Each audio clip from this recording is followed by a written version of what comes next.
اعوذ باللہ من الشیطان اللعین الرجیم بسم اللہ الرحمن الرحیم الحمد للہ رب العالمین والصلاة والسلام والتحیۃ والاکرام علی اشرف الانبیاء والمرسلین وعلى آلہ الطیبین الطاہرین المعصومین ولعنۃ اللہ علی اعدائہم اجمعین اما بعد فقد قال اللہ تبارک وتعالی یا ایہا الذین آمنوا اتقوا اللہ وکونوا مع الصادقین صلوات.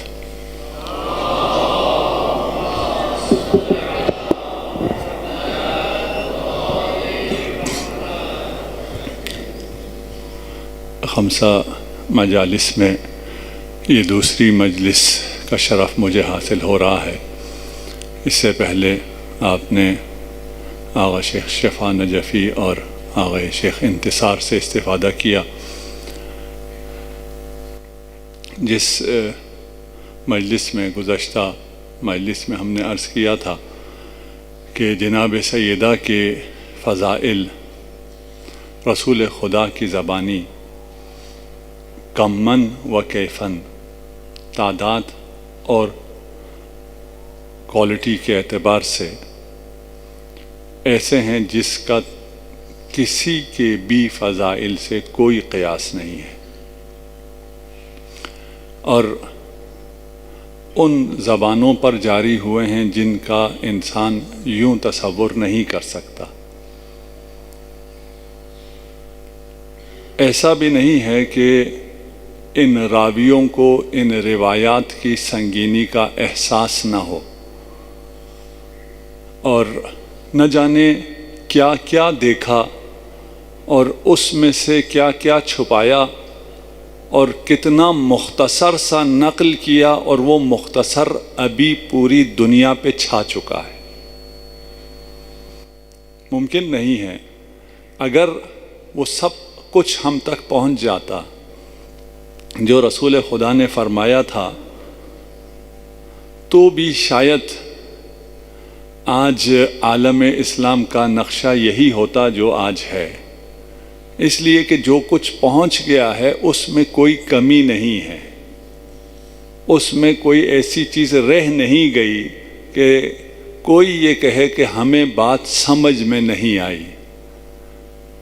کہ کون تھا رسول کے بعد کسے راضی کرنا تھا ہمیں پتہ نہیں چلا، رسول کے بعد کس کی ناراضگی رسول کا غضب تھا ہمیں پتہ نہیں چلا. کاش ہمیں پتہ چل جاتا. سب پتہ چل گیا ہے. کل کے انسان کو ہی پتہ تھا، آج کے انسان کو زیادہ پتہ چل رہا ہے. آج یہ چیزیں، یہ علم منظر عام پر آ رہی ہیں تو سب کے سامنے ہیں.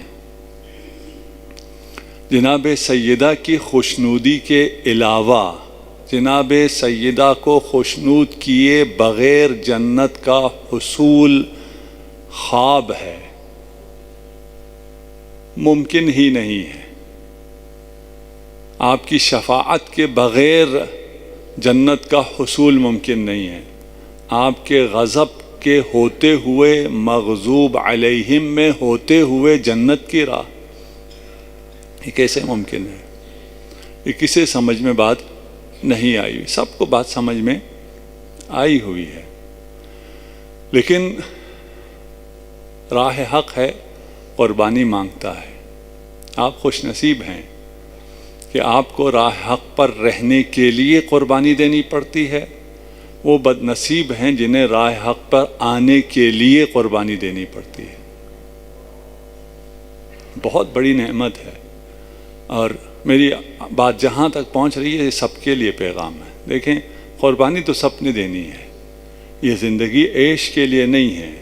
انک کادح الی ربک، آپ مشقت میں ہیں، لیکن مشقت ایسے راستے میں ہو کہ اس مشقت کو اٹھانے کے بعد کوئی آپ کا سہارا بنتا ہو، کوئی آپ کا شافع بنتا ہو، کوئی آپ کی کشتی کو کنارے پہ لگانے والا ہو. لیکن مشقت اٹھا کر انہی پاک ہستیوں سے دور جانا سمجھداری نہیں ہے۔ صلوات پڑھ دیجئے محمد و آل محمد۔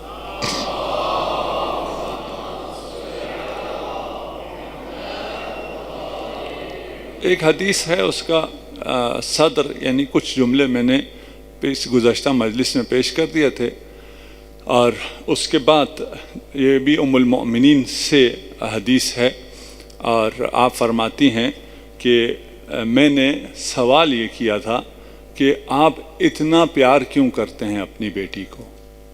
اتنا پیار کسی باپ نے کسی بیٹی کو نہیں کیا، ایسا کبھی کسی نے نہیں کیا، آپ ایسا کیوں کرتے ہیں؟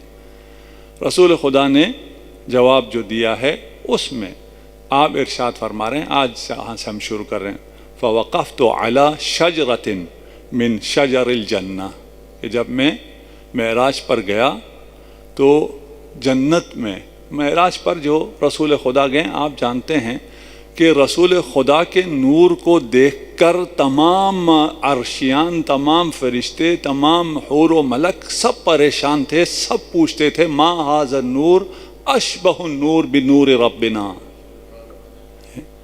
وہ اس عالم میں رہنے والے اس نور کو دیکھ کر پریشان تھے، مجذوب تھے۔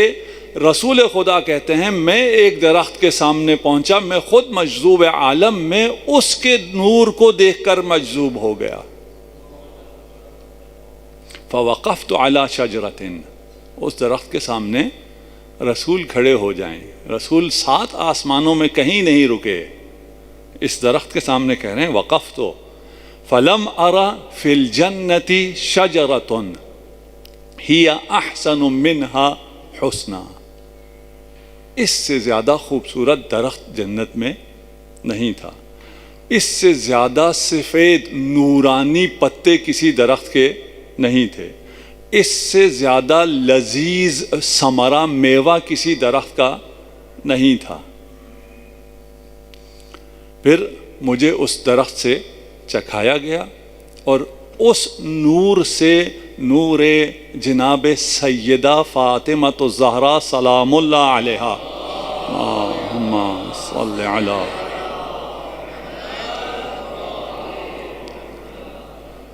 میرے صلب میں منتقل ہوا اور آپ کی ولادت ہوتی ہے۔ آپ کی ولادت کے بعد سوال کہاں سے شروع ہوا تھا؟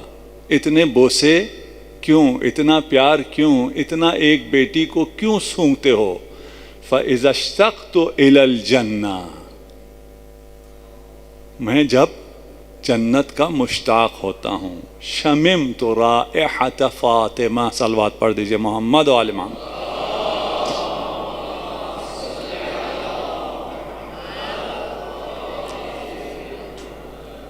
روایت آسان ہے اور نقل کرنے والوں نے سمجھا ہے، ایسا نہیں، یہ نہیں سمجھا۔ جنت ہے، جنت کسے کہتے ہیں ہمیں ابھی اس کا اندازہ ہی نہیں ہے، اس عالم میں اس عالم کا ہمیں کوئی اندازہ نہیں، اور جو کچھ بتایا جاتا ہے وہ صرف تقریب ذہن کے لیے تشبیہ ہے، استعارہ ہے، کہ آپ کو پتہ چل جائے کہ وہاں بہت اچھی کوئی چیزیں ہیں، بہت عمدہ کوئی چیزیں ہیں، ایسی چیزیں ہیں جنہیں دیکھ کر آپ کی آنکھ اکتائے گی نہیں، جنہیں کھا کر آپ کو کوئی اکتاہٹ نہیں ہوگی، آپ کو تکرار کا احساس نہیں ہوگا، آپ کو کوئی بوریت نہیں ہوگی، آپ وہاں جو چاہیں گے وہ سب ہوگا۔ وہ جو خوبصورت ترین عالم ہے اس کے حسن سے فاطمہ کا حسن کہیں زیادہ ہے،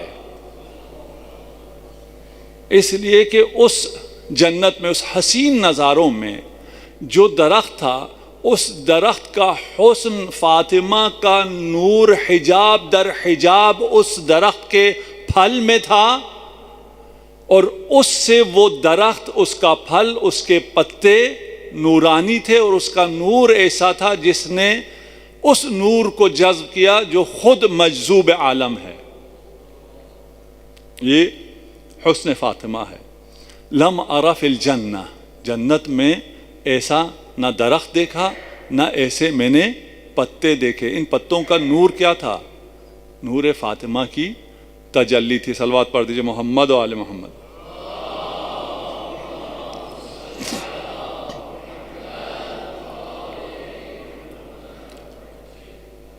پھر یہ روایت کیا کہتی ہے؟ یہ روایت اگر ہم جانتے ہیں، اور طلاب اور علماء کی محفل ہے، میرے لیے بہت آسان بھی ہے. اول ما خلق اللہ نوری، اللہ نے نور محمد و علی کو خلق کیا اور ان انوار کو صلب آدم میں قرار دیا، لیکن نور جناب سیدہ کو خلق کیا، اسے مشکات میں زینت بنا کر اپنے عرش پر رکھا. اس نور کا محرم غیر از مصطفیٰ کسی کو نہیں بنایا، اور یہ نور نازل نہیں کیا گیا. اس نور کو لینے کے لیے محمد کو معراج دی گئی. یہ معمولی نہیں ہے. یہ اللہ،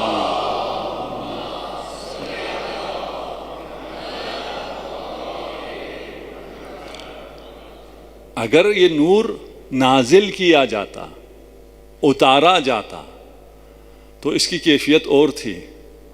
اس نور کو لینے کے لیے محمد کو معراج دی جاتی ہے، صعود دیا جاتا ہے، اور ایسا صعود جس کے بعد پھر نزول نہیں ہے. یہ نہیں ہے کہ پھر محمد وہ نور لے کے اترے ہیں، وہ محمد وہ نور لے کر مزید بلند ہوئے ہیں. انا اعطیناک الکوثر.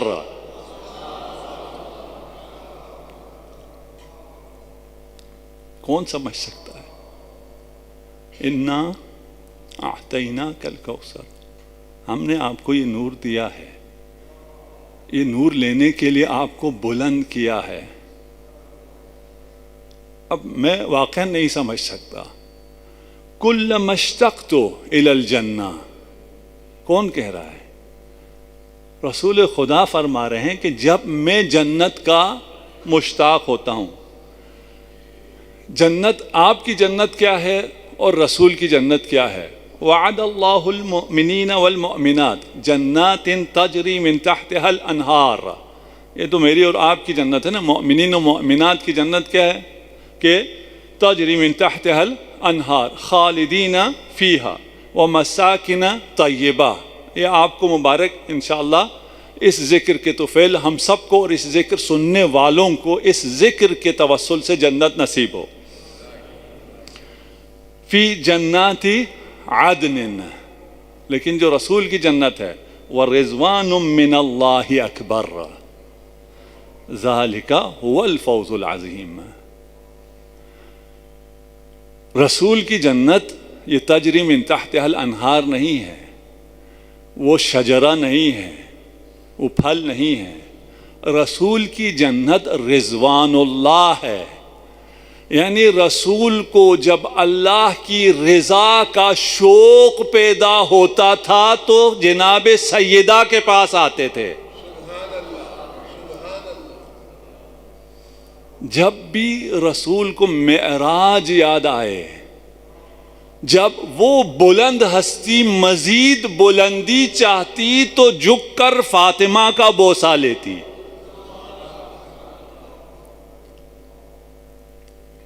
کون سمجھے؟ کلما، جب بھی مجھے، ایک دفعہ کی بات نہیں ہے کہ ایک دفعہ بوسہ لیا ہو، نہیں، جب جب شوق جنت دل میں بیدار ہوئی مصطفیٰ کے، تب تب در بطول پر آئے. یہ ذکر بطول کوئی معمولی ذکر نہیں ہے، اور یہ روایت ہماری روایت نہیں ہے. ایسا نہیں ہے کہ آپ کہیں یہ کوئی غلو کر رہے ہیں، یہ متفقن علیہ روایات ہیں. کوئی ایک کتاب دو کتاب والی بات بھی نہیں ہے کہ اس کی سند کیسی ہے، اس کی سند کیسی ہے. متواتر روایات ہیں. یہ تو ایک روایت کا ایک کچھ جملے ہم آپ کی خدمت میں پیش کر سکتے ہیں. اس جیسی بہت سی روایت ہیں. صلوات پڑھ دیجئے محمد و آل محمد.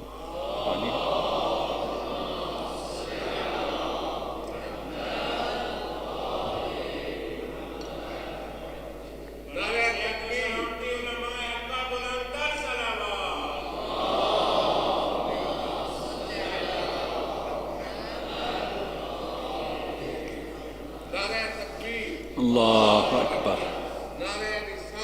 یا رسول اللہ، یا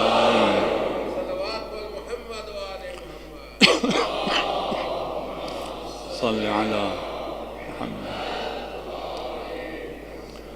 ان عائشہ بنت طلحہ، یہ عائشہ بنت طلحہ ہے، ان عائشہ یہ بنت ابی بکر ہیں، دوبارہ ام المؤمنین سے روایت ہے، انہا قالت ما رأيت احدا كان اشبه كلاما وحديثا من فاطمة برسول اللہ صلی اللہ علیہ وآلہ وسلم۔ اس میں آل کا لفظ میری طرف سے اضافہ ہے، باقی روایت وہی ہے، وہاں بھی آل شاید پہلے ہو، ابھی جو کتابیں آئی ہیں وہاں سے حذف ہوئی ہو۔ میرا نہیں خیال کہ ام المؤمنین بغیر آل کے درود بیچتی ہوں، یہ بعد میں شاید محدثین نے حذف کیا ہو، میں اس کو دوبارہ اضافہ کر رہا ہوں کہ ما رأیت احدا، میں نے کسی کو نہیں دیکھا، اشبہ کلاما و حدیثا، کلام اور حدیث میں رسول سے نزدیک، رسول جیسا زہرائے مرضیہ کے علاوہ کسی کو نہیں پایا۔ یعنی آپ جو کہتی، جو کچھ فرماتی وہ کلام کلام رسول ہوتا، وہ عیناً ایسے ہوتا جیسے رسول بول رہے ہیں۔ یہ کہنا تو آسان ہے، لیکن پھر وہی بی بی جب دربار میں آ کے کہے اعلموا انی فاطمہ اقول عودا وبدعا ولا اقول ما اقول غلطا، پھر یہ ماننا پڑے گا کہ بی بی جو کہہ رہی ہیں وہ کلام رسول ہے۔ کلام رسول کے سامنے پھر کلام کرنا ممکن نہیں ہے۔ جو عالم بے کلام رسول ہو، عالم بے کلام رسول نہیں کہہ رہے اس کا کلام رسول کا ہی کلام تھا۔ یہ نہیں کہہ رہے کہ یہ جو بولتی تھی رسول سے ہی بولتی تھی، نہیں، یہ جو بھی بولتی تھی، جو بھی کہتی تھی، وہ اس کا انہ رسول ہی بول رہے ہیں۔ ان کا بولنا الگ، اس کا حضرت کا بولنا الگ نہیں ہے، ان دونوں کا بولنا ایک ہے، بشہادت ہے ام المؤمنین۔ اگر ایک ہے، جو یہ بول رہی ہیں وہ حدیث ہے، سیدۃ النساء العالمین ہیں، غلط تو نہیں بول سکتی، خود کہہ رہی ہیں کہ ما اقول غلطا، میں کبھی کوئی غلط بات نہیں کر سکتی۔ وہ جب مطالبہ کر رہی ہیں تو انہیں حدیث نہیں سنائی جا سکتی اس مطالبے کے سامنے، اور اس مطالبے کے سامنے حدیث بھی کیا سنائی جائے کہ آپ کو مال نہیں ملے گا اس لیے کہ آپ کو علم ملا ہے وراثت میں، اسی علم کی بنیاد پر تو مطالبہ ہے۔ یہ تو اعتراف ہے نا، علم ارث میں علم جناب سیدہ کو ملا ہے اور کسی کو نہیں ملا ہے۔ یہاں بھی کہہ رہے ہیں کہ کان اشبہ کلاما و حدیثا، یہی کلام رسول ہے، یہ جو مطالبہ ہے یہ مطالبہ یہ رسول ہے۔ وَكَانَتْ إِذَا دَخَلَتْ عَلَيْهِ رَحَّبَ بِهَا وَقَامَ إِلَيْهَا فَأَخَذَ بِيَدِهَا۔ وَكَانَتْ إِذَا، جب کبھی بھی، یعنی ہمیشہ جب جناب سیدہ داخل ہوتی تو رسول خدا رحب بها، استقبال کرتے تھے، وقام الیہا، اٹھ کر بڑھ کر آپ کی طرف لپک کر آپ کا استقبال کرتے تھے، فاخذ بیدہا، آپ کا ہاتھ تھام لیتے، وقبل یدہا، آپ کے ہاتھوں کا بوسہ لیتے، واجلسہا فی مجلسہ۔ شاید یہ میں حدیث کا یہ حصہ پڑھ چکا ہوں اس لیے میں ابھی اس کی توضیح نہیں کرتا، واللہ ساری ہماری پوری مجلس آج یہیں ہے۔ اگر ہم نے یہ سمجھ لیا تو ہم نے کچھ بھی سمجھ لیا، چاہے جناب سیدہ میں کہیں کوئی ایک جملہ سمجھ لیا، ساری بات سمجھ میں آ جاتی ہے۔ کوئی ایک جملہ ایسا نہیں ہے جو کسی اور کے لیے ممکن ہو، کوئی ایک ایسا جملہ نہیں ہے۔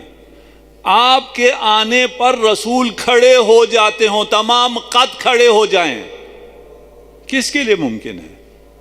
صرف اپنی جگہ قام لہا نہیں ہے، قام الیہا ہے،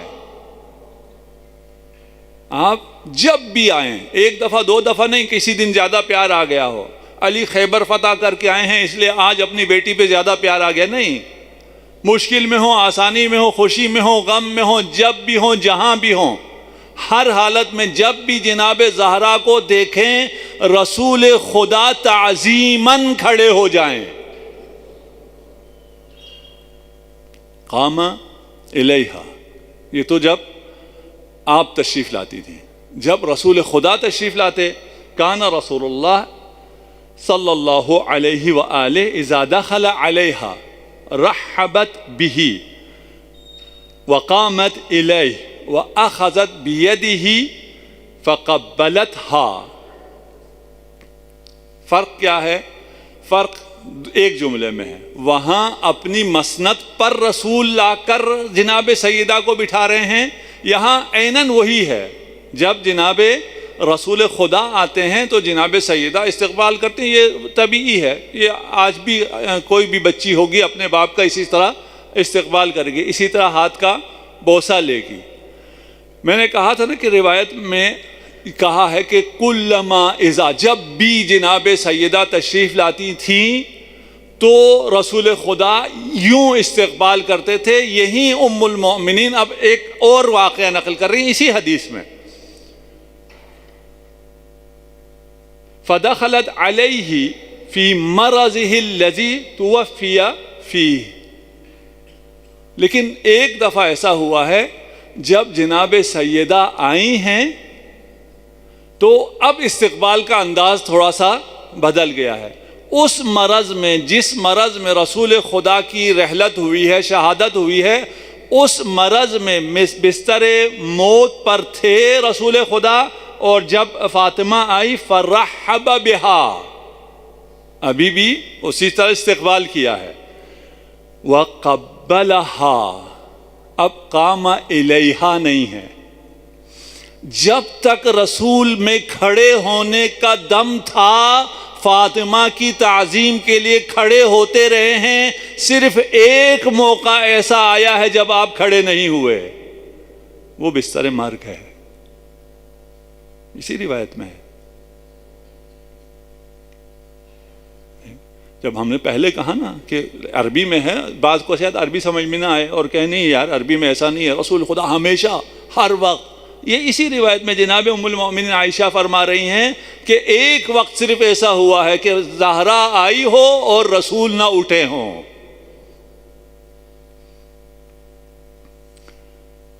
فرحب بہا وقبلہا، جب اٹھ نہیں سکے تو اپنے سینے سے لگایا، یہاں لفظ تبدیل ہو گیا ہے، وَأَسَرَّ إِلَيْهَا، پہلے قام الیہا ہے، اب اسر الیہ، وہ بھی کتنا خوبصورت عمل ہے، بیٹی کے استقبال کے لیے لپکنا، اور یہ اس سے زیادہ خوبصورت ہے جب بیٹی کے کانوں کو اپنے ہونٹوں سے لگا کر کوئی سرگوشی فرما رہے ہیں۔ ام المؤمنین کہتی ہیں کہ میں نے دیکھا کہ باپ اور بیٹی میں پیار چل رہا ہے، بابا نے بیٹی سے کچھ کہا، بیٹی رو پڑی، پھر کچھ دیر بعد بابا نے کچھ کہا، بیٹی ہنس دی۔ اگر میں روایت کے الفاظ آپ کو سناؤں ام المؤمنین کے، قلت فقلت فی نفسی کنت احسب لهذه المرأة فضلا، ام المؤمنین نے اس سے پہلے فاطمہ کو روتے ہوئے نہیں دیکھا،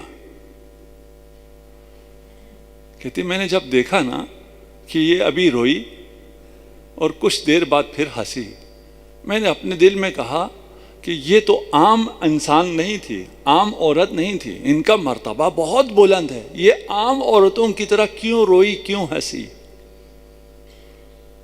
پھر جا کر میں نے سوال کیا، واقعہ آپ نے سنا ہوا ہے، میں آپ کو صرف روایت کے کچھ جملوں کی طرف متوجہ کر رہا ہوں، اور جواب بھی آپ کے پیش نظر ہے۔ اس وقت تو جواب نہیں دیا، بعد میں جب پوچھا تو پھر کہا کہ میں ہنسی اس بات پر کہ انی اول اہلہ الحق بہ، کہ پہلا فرد اہل بیت میں سے جو آن حضرت سے ملحق ہوگا وہ میں ہوں گی. صلوات پڑھ دیجیے محمد و آل محمد.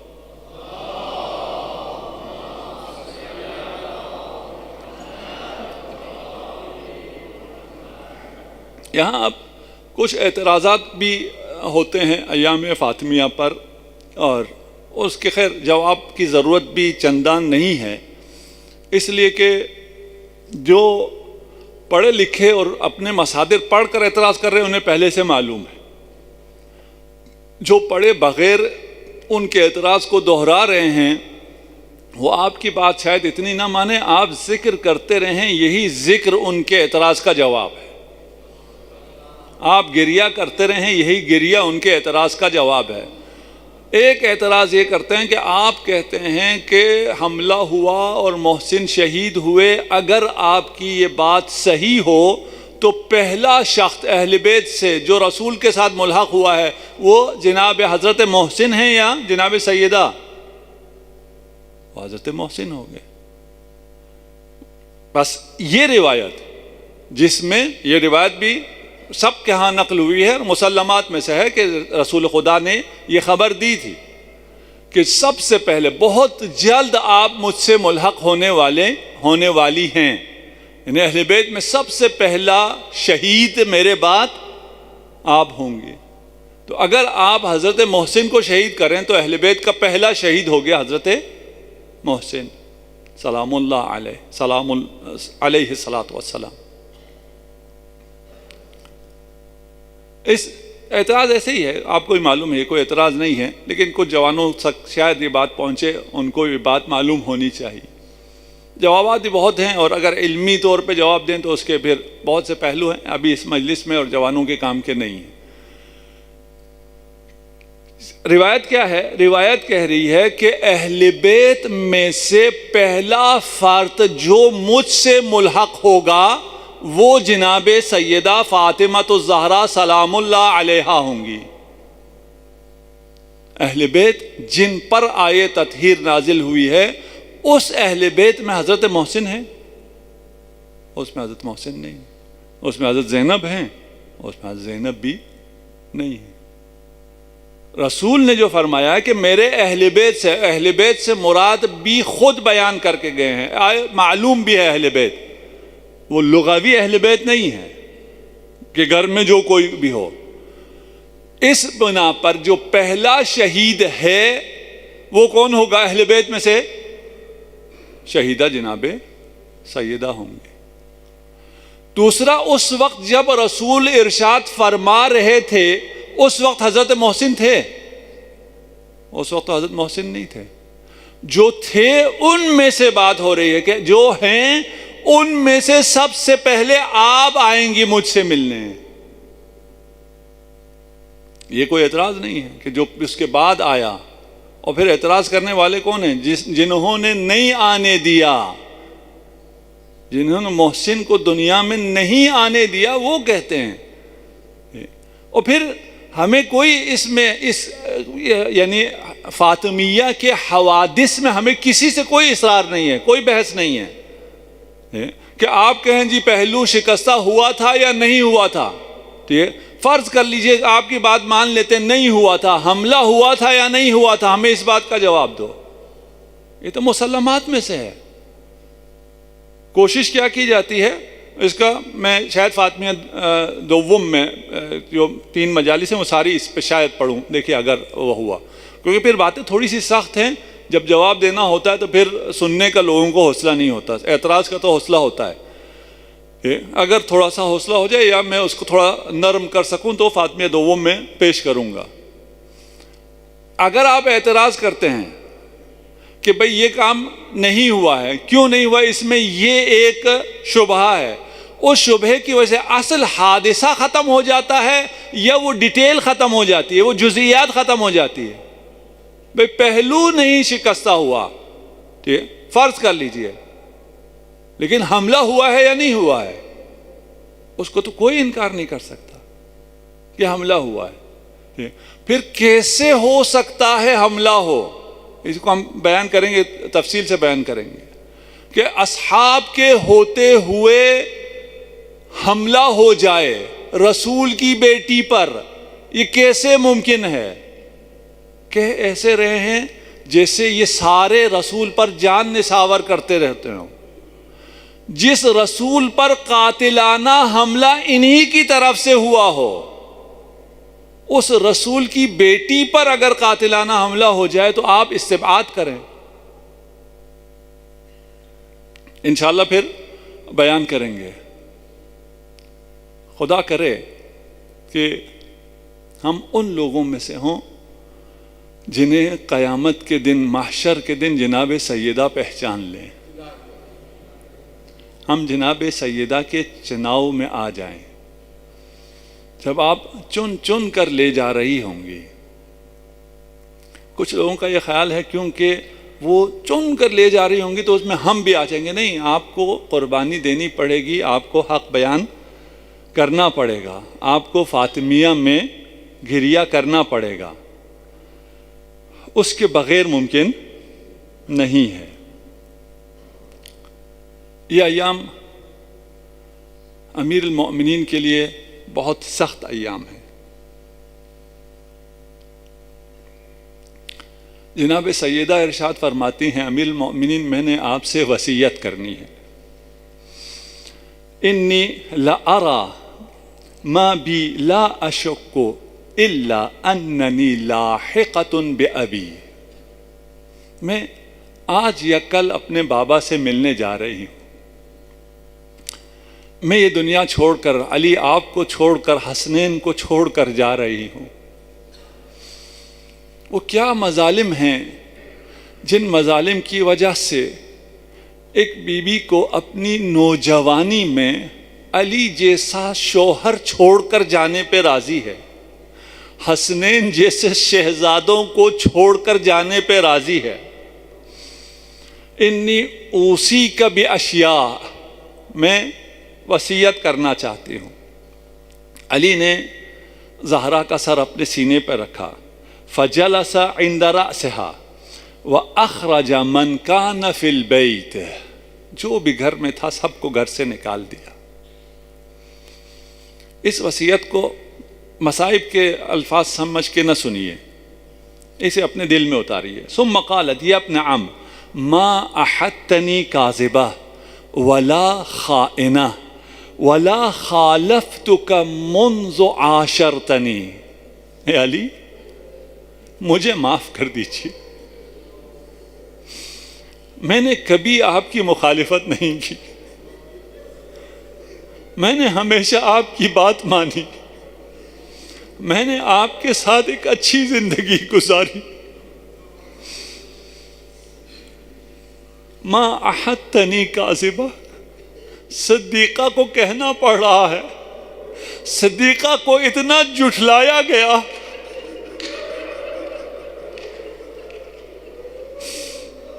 کہ اپنی وصیت میں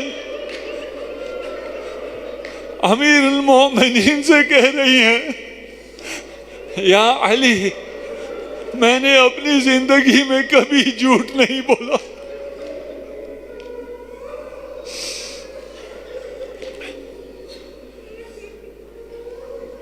فقال معاذ اللہ، آپ برداشت نہ کر سکے. علی نے ان کلمات کو کیسے برداشت کیا ہوگا؟ علی کے دل پر کیا گزری ہوگی؟ علی ارشاد فرماتے ہیں، معاذ اللہ انت اعلم باللہ. اس سے بڑا جملہ خدا کی قسم تاریخ میں کسی نے نہیں کہا. یا زہرا، آپ کہہ رہی ہیں مجھے جھٹلایا گیا، میں جھوٹی نہیں ہوں. انت اعلم باللہ.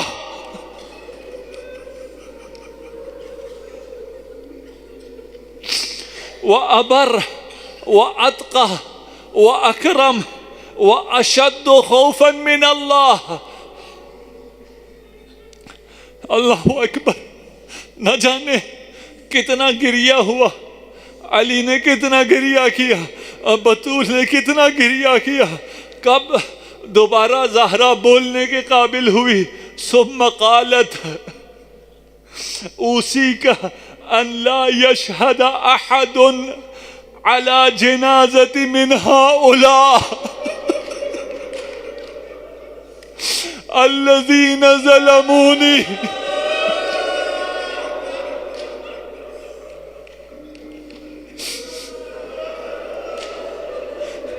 یا علی میری وصیت ہے، مجھ پر ظلم کرنے والے میرے جنازے کے قریب بھی نہ آئیں.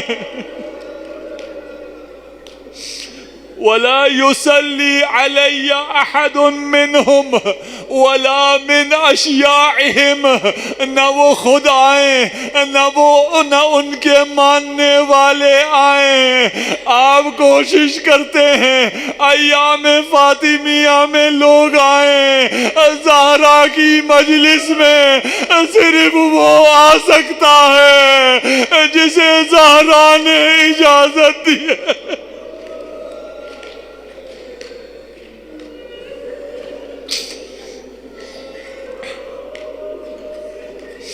یا علی ادفنی فی اللیل، رات کی تاریکی میں مجھے دفن کرنا.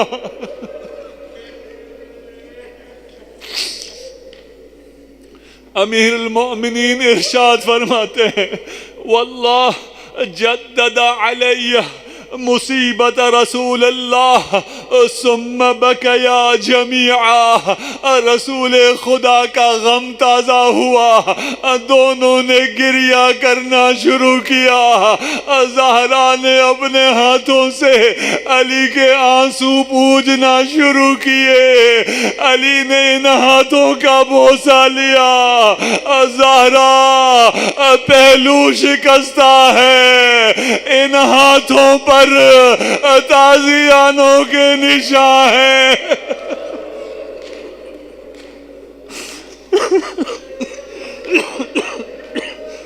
سيعلم الذين ظلموا أي منقلب ينقلبون. إنا لله وإنا إليه